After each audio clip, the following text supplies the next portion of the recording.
Le livre du ciel, tome 17, 6 septembre 1924. Le triste état de l'Église et la nécessité qu'elle soit purifiée. Alors que j'étais dans mon état habituel, je me suis retrouvée hors de mon corps. À ma grande surprise, j'ai vu une femme étendue sur le sol au milieu d'une rue. Elle était pleine de plaies et tous ses membres étaient disloqués. Pas un de ses os n'était à sa place. La femme, bien qu'amochée au point d'être un véritable symbole de la douleur, était belle, noble et majestueuse. Il était pénible de la voir abandonnée de tous, exposée aux coups de tous ceux qui auraient voulu lui faire du mal. Prise de compassion, j'ai regardé autour de moi pour voir si quelqu'un pouvait m'aider à la relever, pour la mettre en sécurité. Heureusement, oh merveille, un jeune homme apparut près de moi. Il semblait être Jésus. Ensemble, nous l'avons soulevée de terre, mais à chaque mouvement, elle ressentait des douleurs extrêmes causées par la dislocation de ses os. Avec beaucoup de précaution, nous l'avons transportée dans un palais et déposée sur un lit. Ensemble, nous avons pris ses membres disloqués dans nos mains pour les remettre à leur place. Par le toucher de Jésus, tous les os retrouvèrent leur place.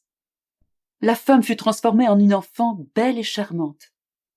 Je fus très surprise, et Jésus me dit : « Ma fille, cette femme est l'image de mon Église.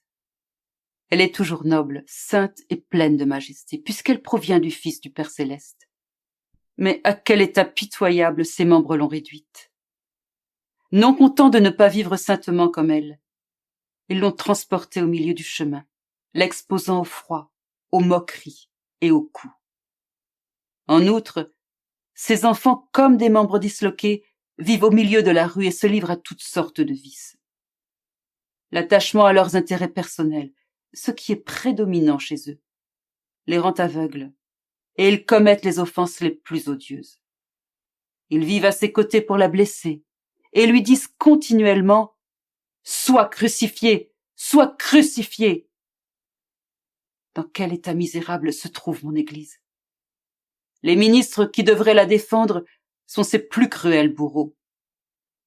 Conséquemment, pour qu'elle retrouve vie, il est nécessaire que ses membres soient éliminés, pour faire place à de nouveaux membres, innocents et dépourvus d'intérêt personnel, de telle sorte qu'elle redevienne l'enfant belle, gracieuse et dépourvue de malice, toute remplie de force et de sainteté, telle que je l'ai constituée.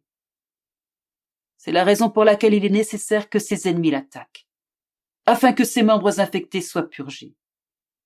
Prie et souffre pour que tout soit pour ma gloire. Après ces mots de Jésus, je réintégrai mon corps.